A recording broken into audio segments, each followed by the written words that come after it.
Good time to everyone. Today we will start class 10 chapter for agriculture lesson 3. I already uploaded lesson 1 and lesson 2. If you are interested, kindly check the description. I provide the link there. Now in this video we will discuss food crops other than grains like sugarcane, oilseeds, tea, coffee, horticulture. Next, non-food crops like rubber, fiber crops में cotton, jute, and lastly, technological and institutional reforms in agriculture sector. सबसे last question answers रहेंगे कुछ. Now let's start. Sugarcane.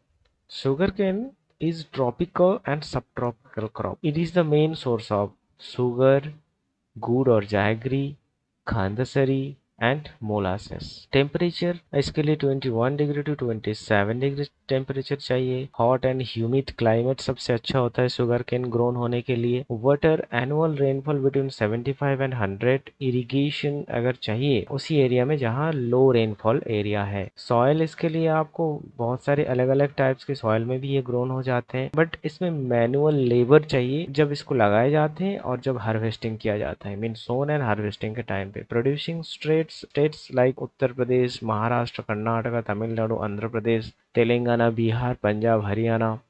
And interesting fact is in India is the second largest producer of sugarcane after Brazil. Brazil के बाद India second में है world में. Now we look in maps. UP is the highest producer of sugarcane. In India, oilseeds is second largest producer of groundnut in India after China. China के बाद India second position पे है. रेपसीड्स production India third position पे है. First position पे है Canada, second पे है चाइना. बहुत सारे अलग अलग ऑयल सीड्स ग्रोन होते हैं. Approximately 12% of the total cropped area are cultivated oil seeds. Most जो ऑयल सीड्स है like ground nuts, mustard, coconut, तिल, soybean, custard seeds, cotton seeds, seeds, and sunflower.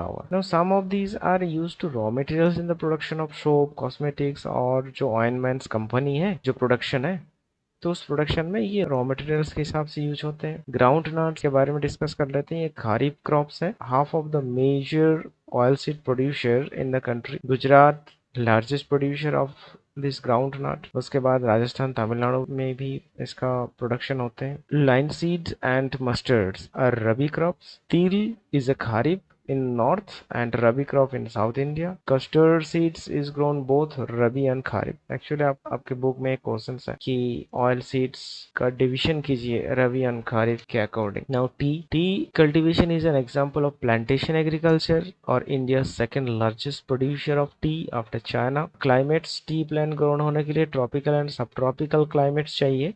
13 degree to 32 degree with deep and fertile well drain soil. इसमें बिल्कुल पानी नहीं जमना चाहिए पेड़ के नीचे. Rich humus and organic matters चाहिए जो आपकी माउंटेन एरिया में मिलते हैं. T bushes requires warm and moisture frost free climates. बिल्कुल कोहरा नहीं होना चाहिए, मीन्स फॉस्ट फ्री होना चाहिए क्लाइमेट्स. रेनफॉल आपको ज़्यादा रेनफॉल चाहिए, 150 to 250 centimetre annually. Well distributed होना चाहिए रेन. फ्रिक्वेंटली शावर्स में क्या होता है कि प्लांट्स के जो पत्ते हैं वो ग्रीन होते हैं, तो उसमें ग्रोथ ज़्यादा होते हैं. ये एक्चुअली लेबर इंटेंसिव इंडस्ट्री है, मीन्स लेबर का रिक्वायरमेंट ज़्यादा है. Now you can look, actually this is me. मैं दार्जिलिंग गया था टी गार्डन घूमने. एक्चुअली लेबर ज़्यादा चाहिए इसमें. प्रोड्यूसिंग स्टेट्स की बात करें तो आसाम एंड दार्जिलिंग में जलपाईगुड़ी वेस्ट बंगाल में है ये. देन तमिलनाडु, केरल इसमें भी किया जाता है. हिमाचल प्रदेश, उत्तराखंड, मेघालय, आंध्र प्रदेश में भी होता है. त्रिपुरा में भी होता है tea production. Look in this map. Actually largest production होता है इंडिया में असम, देन वेस्ट बंगाल, देन तमिलनाडु, केरल, कर्नाटक में भी होते हैं tea production. Next coffee. Indian coffee is known is the world for its good quality. Arabica variety की जो कॉफी होते हैं तो वही कॉफी इंडिया में प्रोड्यूस किया जाता है जो यमन से हम लोगों ने लेके आए थे first time. Actually this picture is on coffee tree. Coffee की जो फ्रूट्स हैं वो पकने के बाद वो ऐसे इस टाइप के हो जाते हैं. उसके बाद उसको सुखा के पाउडर बना के कॉफी बनाए जाते हैं. टेम्परेचर कॉफी के लिए वार्म टेम्परेचर चाहिए. Frost free climate 15 degree centigrade to 24 degree centigrade. Rainfall आपका चाहिए 125 centimetre to 250 centimetre. Well distributed rainfall चाहिए. Then soil well drain fertile soil सबसे अच्छा होता है इसके लिए। Red laterite soil, sandy soil, है ना, लोमी सॉइल सबसे अच्छा होता है। प्रोड्यूसिंग स्टेट्स की बात करें तो ये एक्चुअली साउथ स्टेट्स में सबसे अच्छे होते हैं। जो बाबा बुदन हिल है उसी एरिया में, मीन्स नीलगिरी इन कर्नाटका, केरला, तमिलनाडु, ये सारे एरिया में कॉफी पाए जाते हैं। Next horticulture. Actually horticulture means various type of fruits cultivation. 2024, India is the second largest producer of fruits and vegetables in the world after China. और मैंगो जो है वो Andhra Pradesh, Maharashtra, Tamil Nadu, Uttar Pradesh, waste Bengal, actually mango बहुत सारे अलग अलग टाइप्स के हैं, आपको पता होगा। ऑरेंज नागपुर एंड चेरापूंजी मेघालय में पाए जाते हैं। बनाना केरला, मिजोरम, महाराष्ट्र, तमिलनाडु में पाए जाते हैं। Litchi and guava Uttar Pradesh, Bihar में फेमस है। Pineapple Meghalaya. Grapes Andhra Pradesh, Telangana, Maharashtra. Apple, pears, apricot, walnut, ये mountain area means Jammu Kashmir, Himachal Pradesh में सबसे अच्छा ग्रोन्स होते हैं। This is apricot, walnut and apple. No rubber. Look in this picture, they are collected raw rubber from the tree. Actually rubber is a equatorial crop, means equator के आसपास area में ये सबसे अच्छे ग्राउंड्स होते हैं, क्योंकि इनमें टेम्परेचर हाई लगता है, अबव 25 डिग्री, तो इसीलिए इसको ट्रॉपिकल एंड सब ट्रॉपिकल क्रॉप्स के नाम से जाना जाता है। Rainfall more than 200 centimetre. Soil well drain loamy soil चाहिए इसके लिए। Good balance of sand, silt and clay. Rubber is an important industrial raw material. सबको पता है कि आजकल जितने इंडस्ट्री जैसे टायर, ग्लव्स, फुटवेयर, ये सब रबर से बनते हैं, तो उसके रॉ मटेरियल्स होते हैं ये। These common examples include rubber band, eraser, balls, various type of mat, ये सब रबर से बनते हैं। प्रोड्यूसिंग स्टेट्स की बात करें तो Kerala, Tamil Nadu, Karnataka, Andaman Nicobar island and Garo hill of Meghalaya, these are the most cultivated area of rubber. Next, fiber crops. Fiber crops में cotton, jute and hemp and natural silk. There are 4 major crops जहाँ से हम लोग जो है फाइबर निकालते हैं। Natural silk actually silk worms जो cocoons बनाते हैं उसी से कलेक्ट किया जाता है। सिल्क worms एक्चुअली मलबरी जो ट्री होते हैं वो mulberry tree, this is the mulberry tree, तो उसके जो पत्ते हैं वो खाते हैं। नाउ इसको कहा जाता है sericulture. Rearing of silk worms and production of silk fibre is known as sericulture. तो कॉटन की डिस्कस कर लेते हैं। कॉटन के बारे में, India is believed to be the original home of the cotton plant. Cotton plant जो है वो इंडिया का ओरिजिन है। Cotton is one of the main raw materials of cotton textile industry का, जो कॉटन टेक्सटाइल इंडस्ट्री जो main raw materials है वो है कॉटन। 2022-23 में सेकेंड लार्जेस्ट प्रोड्यूसर है कॉटन की इंडिया, फर्स्ट में है China. It is a kharif crops and 6 to 8 months लगता है इसको मैच्योर होने में। क्लाइमेट हाई टेम्परेचर लगता है, लाइट रेनफॉल और irrigation, 210 first free days, bright sunshine चाहिए इसके ग्रो होने के लिए। Soil, black soil is the good for grown cotton, जो ब्लैक सॉइल डेक्कन प्लेटू में पाए जाते हैं। प्रोड्यूसिंग स्टेट्स की बात करें तो Maharashtra, Madhya Pradesh, Karnataka, Andhra Pradesh, Telangana, Tamil Nadu, Punjab, Haryana, Uttar Pradesh. Gujarat is the highest production in this year. Next, jute. Jute is a golden fibre.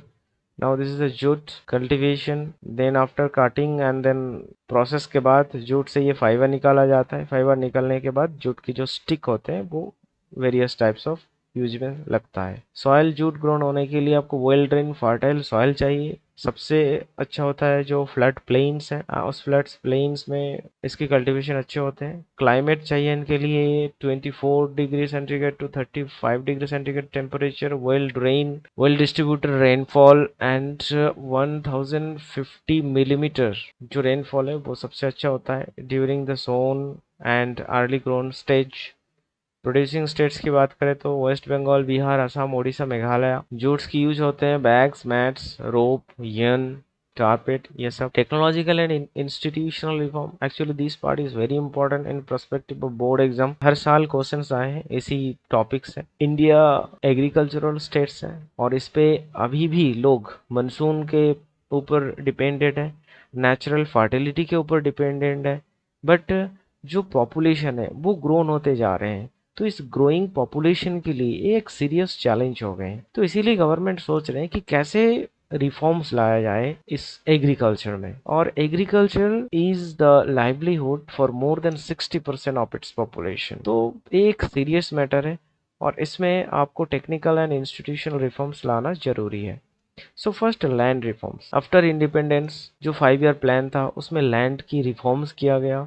This means right of inheritance, अगर आपके पूर्वजों के पास जमीन है तो उसकी जो हेयर है, जो वंशज है, उसमें डिस्ट्रीब्यूट हो जाएगा। And fragmentation of land holding. Next आपका इंस्टीट्यूशनल रिफॉर्म्स। इंस्टीट्यूशनल रिफॉर्म्स की बात करें तो एबोलिशन ऑफ जमींदारी, जमींदारी जो प्रथा था उसको एबोलिश किया गया। अब जमींदार के पास बहुत सारे लैंड्स नहीं रह सकते, उसको डिस्ट्रीब्यूट किया जाएगा। कलेक्टिविजेशन, कंसोलिडेशन ऑफ होल्डिंग, कॉरपोरेशन, ये सारी चीजें इंस्टीट्यूशनल रिफॉर्म्स में प्रायोरिटी देते हैं। After the independence India government इसके ऊपर फोकस किया था। नेक्स्ट ग्रीन रिवोल्यूशन आया था 1960 to 1970। Actually green revolution wheat की प्रोडक्शन ज्यादा हुआ था। बाद में white revolution means operation flood, milk है, मिल्क की प्रोडक्शन ज्यादा हुआ था उस टाइम।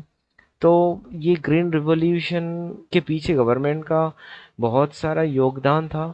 और जो फादर है ग्रीन रिवॉल्यूशन का, स्वामीनाथन, जो high yielding seeds and cropping varieties जिन्होंने इंट्रोड्यूस किए थे। Next comprehensive and land development programme. So 1980 to 1990, in these 10 years actually Indian government focused on the land development program। Institutional and technical reforms लाए गए थे इस time. Crops की insurance, अगर flood हो जाता है, साइक्लोन हो जाता है, फायर और एनी डिजीज, उसमें अगर फसल खराब हो जाते हैं तो गवर्नमेंट किसान को कुछ सुविधाएं देंगे। 1980 टू 1990 गवर्नमेंट एस्टेब्लिश ग्रामीण बैंक्स, कोऑपरेटिव सोसाइटीज, जिसमें बैंक से किसान इजी तरीके से लोन ले पाएंगे। तो ये सारे रिफॉर्म्स लाए गए थे। Next government schemes. Government introduce some important schemes like Kisan credit card, personal accident insurance schemes are some of the schemes introduced by government of India. There are so many schemes: Pradhan Mantri Krishi Sinchai Yojana, Micro Irrigation Fund, National Agriculture Markets. There are so many schemes. Next, agricultural program, तो specially bulletins and agricultural programme for farmers, जैसे radio and television पे, television में आपका DD news बोल के एक channel है, उस चैनल पे किसान के लिए बहुत सारे अच्छे अच्छे प्रोग्राम्स इंट्रोड्यूस करते हैं government of India. Protect from exploitation, जो मिडिल मैन है, अगर वो मिडिल मैन किसान को ना लूटे, तो इसलिए गवर्नमेंट ने बहुत सारे अच्छे अच्छे प्रोग्राम लॉन्च किए। For example MSP, minimum support price. Minimum support price ये है कि जो गवर्नमेंट एजेंसीज हैं वो हर एक सीजन्स के पहले, हर एक हार्वेस्टिंग टाइम से पहले वो एक चार्ट प्रोवाइड कर देंगे, जिस चार्ट से आपको पता लग जाएगा कि इसका प्राइस क्या है, मिनिमम प्राइस क्या है, जिस प्राइस से गवर्नमेंट किसान से परचेज करेंगे। रिम्यूनरेटिव प्राइस क्या होता है कि गवर्नमेंट एक बार चेक कर सकते हो वेबसाइट पे कि इस पर्टिकुलर एक क्रॉप्स के कितने प्राइस गवर्नमेंट के वेबसाइट पे अपलोडेड है, तो उससे इंफॉर्मेशन मिल जाएगा, उस हिसाब से किसान उसको बेच सकते हैं। भूदान और ग्रामदान, जिसको ब्लड लेस रेवोल्यूशन के नाम से जाना जाता है। महात्मा गांधी जी का जो हेयर है, स्पिरिचुअल हेयर, विनोबा भावे जी, विनोबा भावे ने गांधी जी के पथ पे चलते हुए ग्राम स्वराज का कॉन्सेप्ट अप्लाई किए थे। एक लेक्चर के लिए जब उन्होंने गए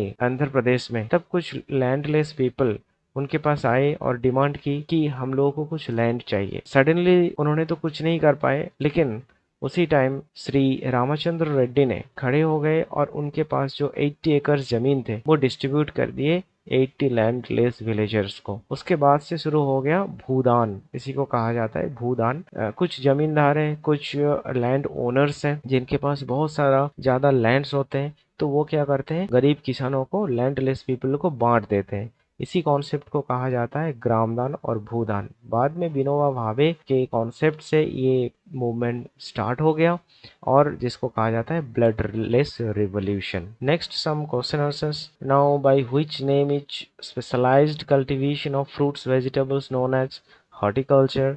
describe jhum cultivation in one sentence. Jhum cultivation क्या होता है। Then which is the leading coffee producing states, Karnataka. Some long question answers. Long question answers first जो है ना, टेक्निकल रिफॉर्म्स के बारे में है, तो बहुत बार अलग अलग टाइप्स में क्वेश्चंस आए हैं टेक्निकल रिफॉर्म्स से। ज्योग्राफिकल कंडीशन रबर कल्टीवेशन का, T cultivation and coffee cultivation की भी ज्योग्राफिकल कंडीशन आप तैयार करके रखो। टू मेजर बेवरेज क्रॉप्स, तो टू मेजर बेवरेज क्रॉप्स में आपका टी एंड कॉफी आ जाएंगे। टू मेजर फाइबर क्रॉप्स में आपके पास आ जाएंगे cotton and jute. Name any 4 oil seeds produced in India, explain the importance of oil seeds of our day by day life. Golden fibre किसको कहा जाता है? जूट को कहा जाता है। तो उसकी 2 जियोग्राफिकल कंडीशन 2016 में क्वेश्चंस आए थे। I hope this video is helpful for your study purpose. Thanks for watching. Stay safe, stay healthy.